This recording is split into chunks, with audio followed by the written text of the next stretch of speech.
Assalamualaikum warahmatullahi wabarakatuh. Apa kabar Ananda semua? Semoga semuanya dalam keadaan sehat.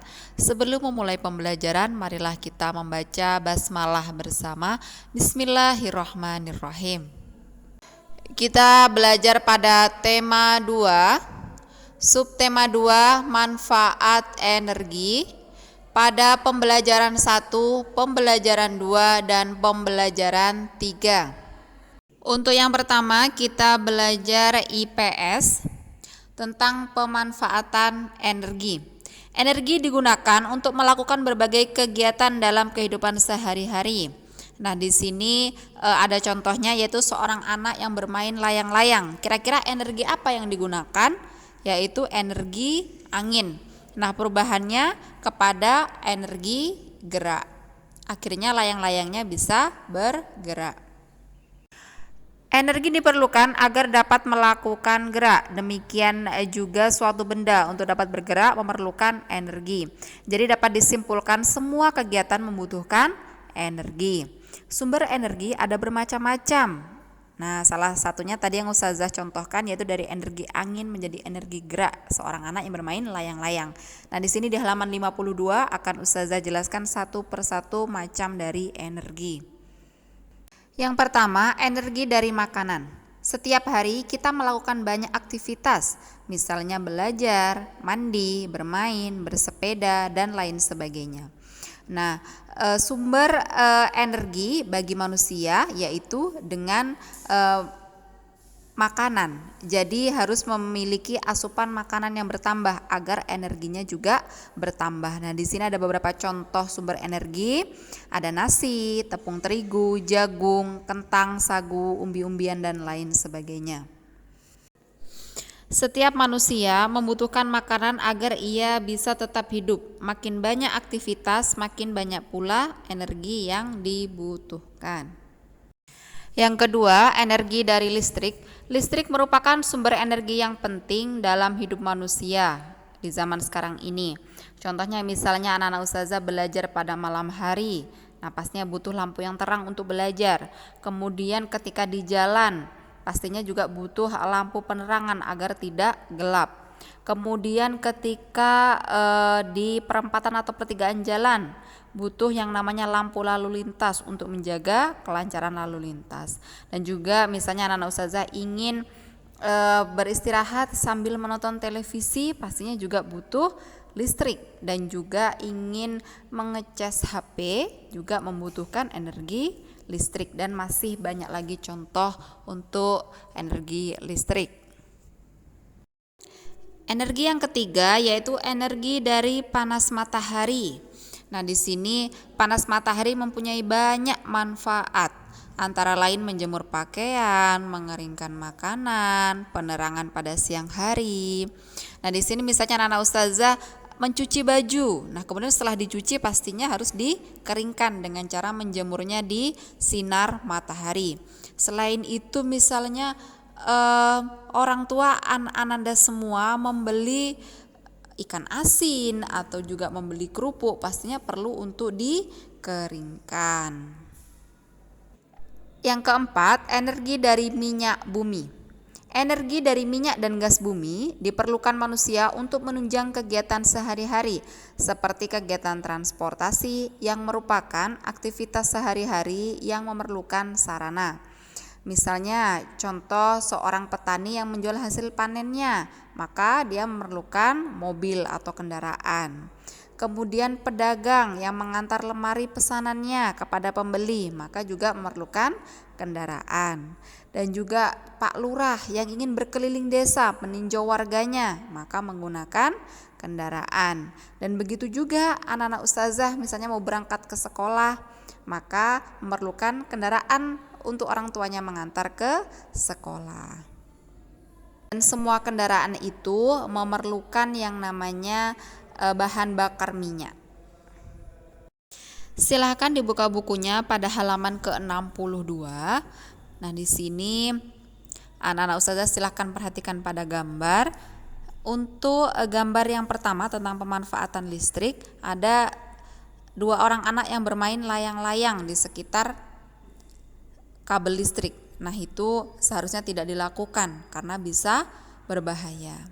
Kemudian yang kedua ada gambar stop kontak. Nah, di situ dicolokkan beberapa kabel agar menyalurkannya kepada benda-benda yang ingin dihantarkan listrik. Nah, selanjutnya yang ketiga, di sini ada seorang bapak yang memotong pohon yang dekat dengan kabel listrik. Karena jika sampai pohon itu tumbang dan mengenai kabel, maka akan berbahaya.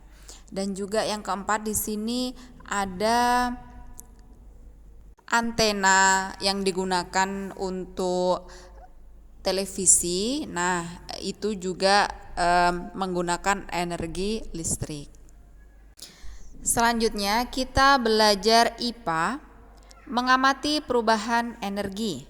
Nah, pada halaman 54 dan 55 silakan di sini perhatikan pada gambar tentang manfaat energi. Ada seorang anak yang menjemur pakaian, menjemur kerupuk, dan juga menjemur ketela. Nah, kira-kira energi apa yang digunakan anak tersebut? Yaitu energi matahari.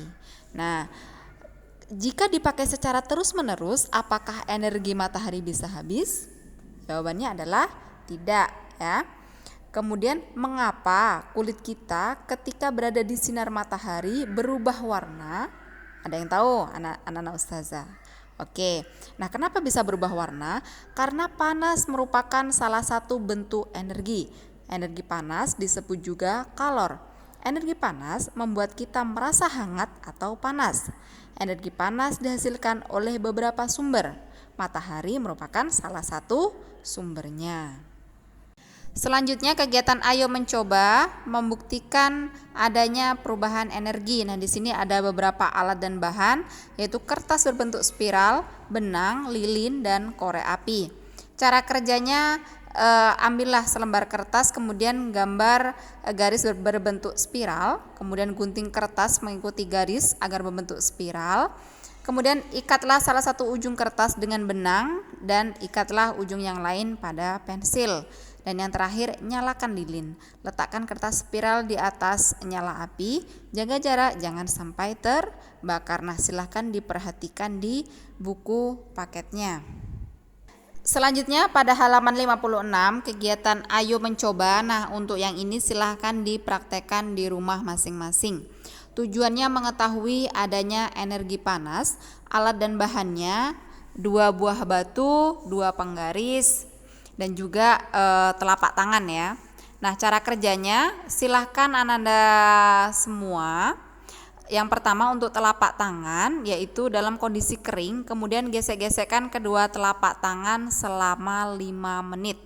Dan apa yang ananda rasakan.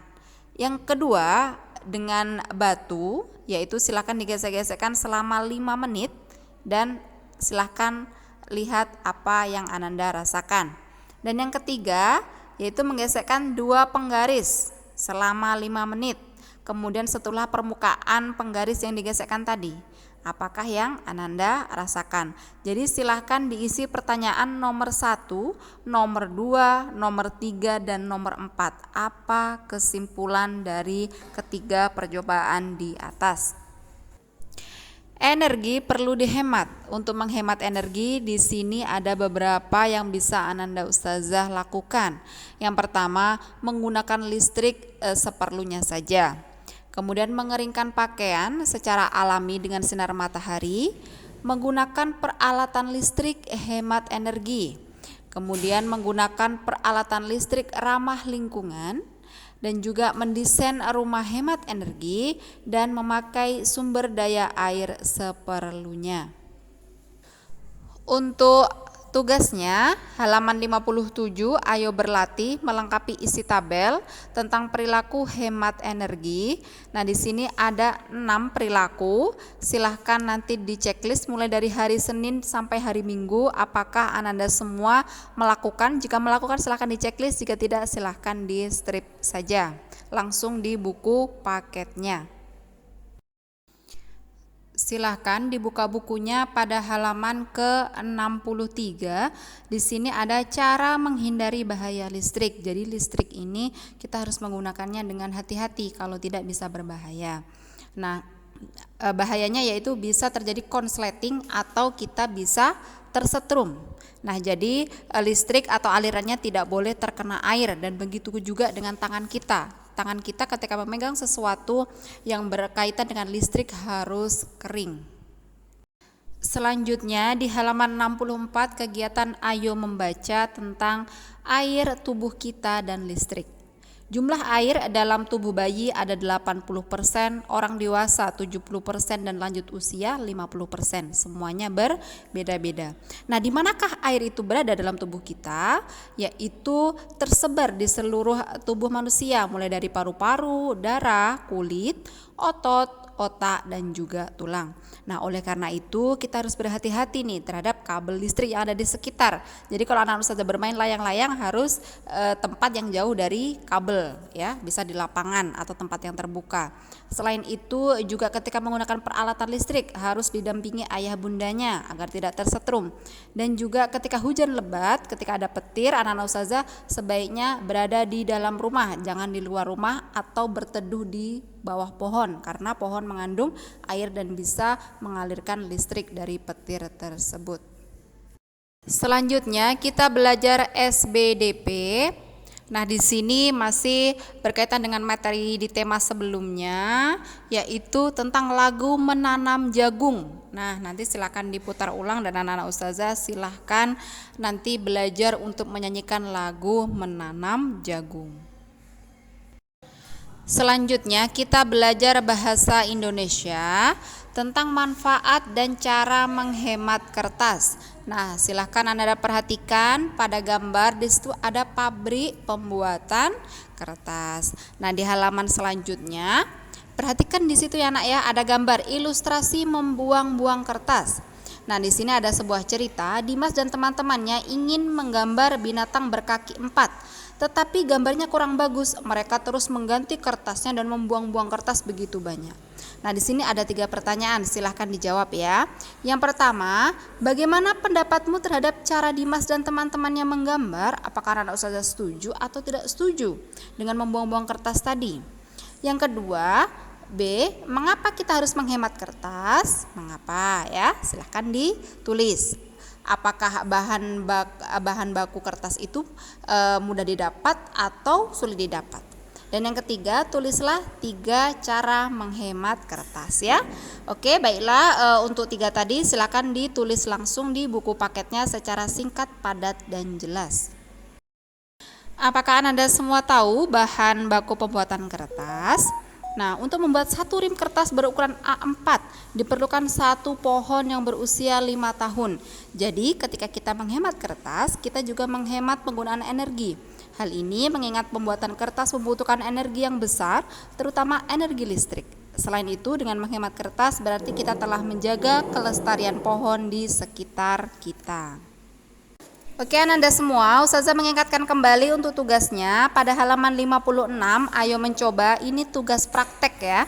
Silahkan hasilnya ditulis di buku paketnya. Kemudian di halaman 57 bagian bawah sampai 58 cukup di checklist perilaku hemat energi. Dan yang terakhir di halaman 60. Nah, di sini ada bagian A, B, dan C tentang cara menghemat kertas. Silahkan dijawab secara singkat, padat, dan jelas di buku paketnya. Baiklah Ananda semua, demikian untuk pembelajaran tematik kali ini. Tetap semangat belajar, jaga kesehatan, dan ustazah akhiri wassalamualaikum warahmatullahi wabarakatuh.